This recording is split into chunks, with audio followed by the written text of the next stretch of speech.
नमस्कार साथियों, आशा करते हैं कि आप सब बहुत ही अच्छे होंगे और अपनी पढ़ाई बहुत अच्छे तरीके से कर रहे होंगे। दोस्तों, आज के इस वीडियो में लोग पढ़ने जा रहे हैं प्रश्नावली 4.3 का पहला नंबर क्वेश्चन। तो हमारा पहला नंबर क्वेश्चन है कि यदि निम्नलिखित द्विघात समीकरण के मूल का अस्तित्व हो, तो इन्हें पूर्ण वर्ग बनाने की विधि द्वारा ज्ञात कीजिए। ये हमारा क्वेश्चन है। तो इसमें पहले आपको जानना पड़ेगा कि यहाँ पे पूर्ण वर्ग विधि क्या होता है, और यहाँ पे अस्तित्व एक नया वर्ड आप सभी के लिए यहाँ पे आया हुआ है। तो ये क्या होता है? तो दोस्तों, जब भी हम लोग एक फॉर्मूला होता है डी का, यानी कि डी को हम लोग यहाँ पे विविक्तर बोलते हैं, और डी का फॉर्मूला होता है बी स्क्वायर माइनस 4ac। ये हमारा फॉर्मूला होता है। जब भी इस डी का वैल्यू जीरो से बड़ा होता है तो वहाँ पे उसका अस्तित्व होता है, और दो डिफरेंट इसके यहाँ पे शून्य आते हैं, ठीक है, मूल आते हैं। और जब डी का वैल्यू जो है ना जीरो के बराबर हो, तब भी जो उस यानी कि समीकरण है इसका अस्तित्व रहता है, लेकिन इसके जो रूट यानी कि मूल आते हैं वो दोनों यहाँ पे इक्वल होते हैं। और जब डी का वैल्यू जीरो से यहाँ पे कम हो तो इसका यहाँ पे कोई अस्तित्व नहीं होता है। इसका यह मतलब समझिए। पहले हम लोग इसको इस तरह से पहले चेक करेंगे, और इस जो यहाँ पे जीरो से बड़ा उसका अस्तित्व होगा, जो जीरो भी उसका भी अस्तित्व होगा, जो यहाँ पे जीरो से कम होगा उसका अस्तित्व ही नहीं होगा। ये है। और अब दूसरा टर्म आप सभी के सामने आया यहाँ पे पूर्ण वर्ग विधि। तो पूर्ण वर्ग विधि क्या है कि यानी कि यहाँ पे जो इक्वल टू है ना, इसके इस साइड यानी कि लेफ्ट साइड में पूरा यहाँ पे वर्ग बना देना है, और उसके इस साइड यहाँ पे सारा एलिमेंट रहेगा, ठीक है। इधर यानी कि आपको पूर्ण वर्ग यहाँ पे बना होना चाहिए। मैं जब एग्जांपल दूंगा ना, आपको और भी अच्छे से समझ में आ जाएगा। और इस सबको और भी अच्छे से समझना है ना, तो आप जाइए यूट्यूब पे सर्च कीजिए प्रम्स क्लासेस, ठीक है, प्रम्स क्लासेस। वहाँ पे मैंने हर एक चैप्टर यानी कि 1 से लेकर के 15 चैप्टर का सबका यहाँ पे निचोड़ आपको बता दिया है। तो वहाँ पर से जाकर देखेंगे ना, तो आपको ये भी और भी क्लियर हो जाएगा यहाँ पे पूर्ण वर्ग विधि होता क्या है। तो चलिए हम लोग यहाँ पे क्वेश्चन पे चलेंगे। तो हमारे यहाँ पे पहला नंबर क्वेश्चन क्या है? 2x square minus 7x plus 3 is equal to 0। ये हमारा पहला नंबर क्वेश्चन है। तो चलिए पहले हम लोग इसको चेक करते हैं कि इसका अस्तित्व है कि नहीं है। तो यहाँ पे ए बराबर क्या है? यहाँ पे 2 है। बी बराबर क्या दिया है? बी बराबर यहाँ पे -7 है। और सी बराबर हमारा 3 है। इससे अगर हम लोग यहाँ पे डी का फॉर्मूला डी का वैल्यू निकालेंगे तो डी बराबर क्या होता है? B square minus 4ac। तो बी स्क्वायर, बी हमारा क्या यहाँ पे -7 का स्क्वायर, -4a की जगह पे यहाँ पे क्या हमारा 2, और सी की जगह पे हमारा क्या है 3। तो ये क्या हो गया? 7 7 49 माइनस 4 या 12 दूना 24, यानी कि डी का वैल्यू क्या है? डी का वैल्यू है 25। यानी यहाँ पे जो डी है वो क्या है? वो 0 से बड़ा है। तो यहाँ पे लिखेंगे कि अतः इस समीकरण के इस समीकरण इस समीकरण का क्या है? अतः इस समीकरण का अस्तित्व है। अतः इस समीकरण का अस्तित्व है, ठीक है। इस समीकरण क्या क्या अस्तित्व है।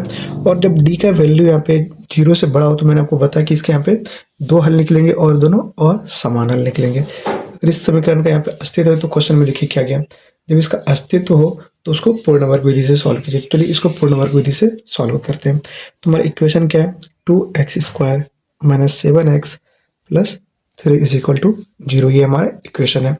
तो अब क्या करेंगे, सभी यहाँ पे जितना टर्म है ना, सब में 2 से भाग देंगे। यानी कि आपको क्या करना है, यहाँ जो एक्स स्क्वायर का टर्म है ना, यहाँ पे इसके साथ जो भी गुणांक है उसके साथ आपको यहाँ पे डिवाइड कर देना है, ताकि ये एक्स स्क्वायर हमारा अकेला बचे। तो उस तरीके से आपको यहाँ पे इसको सॉल्व करना होता है। तो हम लोग यहाँ पे लिखेंगे दोनों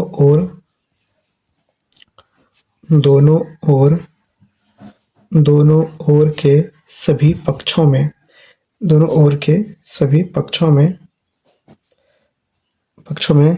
2 से भाग देने पर, दोनों ओर के सभी पक्षों में 2 से भाग देने पर, तो यहाँ पे 2x स्क्वायर बाई 2 हो जाएगा, माइनस 7/2x हो जाएगा, प्लस 3/2 इज इक्वल टू 0/2। ये हो जाएगा। अगर यहाँ तक आप सभी ने कर लिया तो इसके बाद यहाँ पे क्या हो जाएगा? X square minus 7/2x plus 3/2 is equal to 0, क्योंकि यहाँ पे 2 से 2 कैंसिल हो गया। अब क्या करेंगे, इस 3/2 को उस साइड कर देंगे तो ये हो जाएगा X square minus 7/2x is equal to minus 3/2। इतना कर देने में कोई दिक्कत नहीं है। अब x वाला जो यहाँ पे टर्म है, क्या है x वाला टर्म? यहाँ पे 7/2 है। इसका दोस्तों हाफ करना है, तो इसका हाफ करने के लिए हाफ से मल्टीप्लाई कर देंगे तो ये कितना आ जाएगा? 7/4 आ जाएगा, ठीक है। 7/4 आ गया। जब 7/4 आ गया, अब इसमें क्या करेंगे, अब इसमें 7/4 का स्क्वायर करेंगे। ठीक है, इस 7/4 का स्क्वायर करके क्या करेंगे, दोनों तरफ हम लोग जोड़ देंगे। क्या करेंगे, 7/4 का स्क्वायर करके दोनों तरफ जोड़ देंगे। तो यहाँ पे लिखेंगे दोनों ओर 7/4 का स्क्वायर करेंगे तो कितना हो जाएगा, 7 7 49 और 4 4 16। दोनों ओर 49/16 जोड़ने पर, दोनों ओर जोड़ रहे हैं तो दोनों को कटा देंगे तो आपको फिर यही समीकरण आएगा। तो इसलिए कोई दिक्कत नहीं, क्योंकि हम लोग दोनों तरफ जोड़ रहे हैं। तो एक्स स्क्वायर हो जाएगा, X square 7/2x is equal to नहीं प्लस होगा यहाँ पे 49/16 ऐड करेंगे और यहाँ पे 3/2 प्लस यहाँ पे 49/16 यहाँ पर भी ऐड करेंगे। ठीक है, इतना दूर हम लोग कर दिए। अब क्या करेंगे यहाँ पे, अब यहाँ पे देखिए असली खेल आपका यहाँ पे होने वाला है। क्या होगा, जैसे देखिए यहाँ पे x को हम लोग यहाँ पे एक्स स्क्वायर लिख सकते हैं इस तरह, कोई दिक्कत नहीं है। माइनस ये टर्म को आप लोग थोड़ा देर के लिए छोड़ दीजिए और यहाँ पे देखिए प्लस है तो आप लोग प्लस लिखिए। ठीक है, और ये 49/16 है ना, तो इसको हम लोग यहाँ पे 7/4 का स्क्वायर लिख सकते हैं ना, कोई दिक्कत नहीं है। और इस साइड क्या हो जाएगा, 16 हमारा एलसीएम आ जाएगा। तो ये कितना हो जाएगा, माइनस का 24 प्लस का 49 हो जाएगा। ठीक है, अब ये वाला टर्म आपको ध्यान देना है। देखिए हमारा एक यहाँ पे 2 लिखिए, ठीक है 2 लिख दिए, और यहाँ पे क्या है x है, इसको x लिखिए, इंटू यहाँ 7/4 है, ये 7/4 लिखिए, आपका बन गया।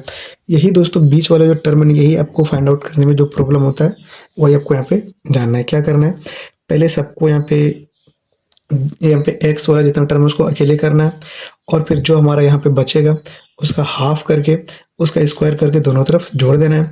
और फिर इस तरह से आपको यहाँ पे क्या करना है, एक्स स्क्वायर लिखना है, और फिर यहाँ पे जो हम लोग आपने ये जोड़े हैं यहाँ पे 49/16 इसका स्क्वायर कर देंगे, और बीच वाला टर्म को 2a और ये b हो गया, इस तरह से लिख करके हम लोग छोड़ देंगे। तो अभी लोग इसको यहाँ पे देखिए कैलकुलेट करेंगे, नहीं तो 2 से 2 कट जाएगा, यहाँ पे 7/2 x हो जाएगा। तो हमारा सेम टू सेम वही हम लोग यहाँ पे सिर्फ इसको अलग अलग करके लिख दिया है। ठीक है, अब यहाँ पे देखिए ये जो है a² minus 2ab plus b², ये किसका फॉर्मूला होता है, a माइनस b का होल स्क्वायर। इसका फॉर्मूला क्या होता है, a² plus b² minus 2ab।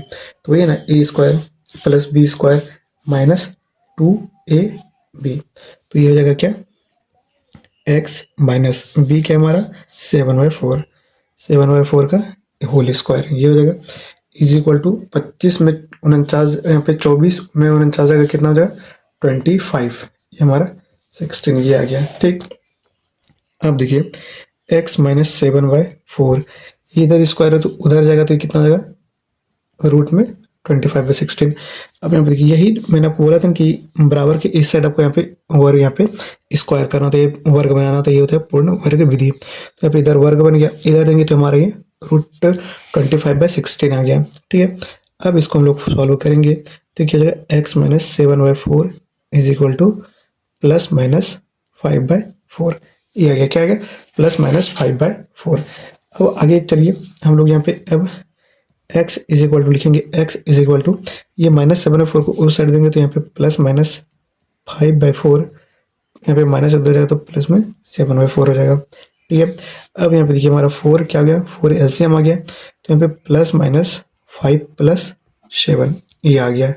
ठीक है, अब यहाँ पे x बार यहाँ पे क्या, एक बार पॉजिटिव बार लेंगे तो पॉजिटिव बार लेंगे तो प्लस 5 प्लस 7/4 हो जाएगा। तो यहाँ पे 7 5 12 और 4, तो ये हमारा 3, और एक बार यहाँ पे क्या लेंगे माइनस वाला लेंगे तो -5 प्लस 7/4, तो ये क्या हो गया, देखिए -5 7 तो यहाँ पे 2/4, तो ये 1/2, ये 1/2 हो गया। तो यहाँ पे देखिए 2x का वैल्यू आ गया, तो हम लोग यहाँ पे लिखेंगे कि अतः x बराबर क्या, x बराबर 3 और 1/2, तो ये हो गया हमारा आंसर। तो कुछ इस तरीके से आपको यहाँ पे सॉल्व करना होगा।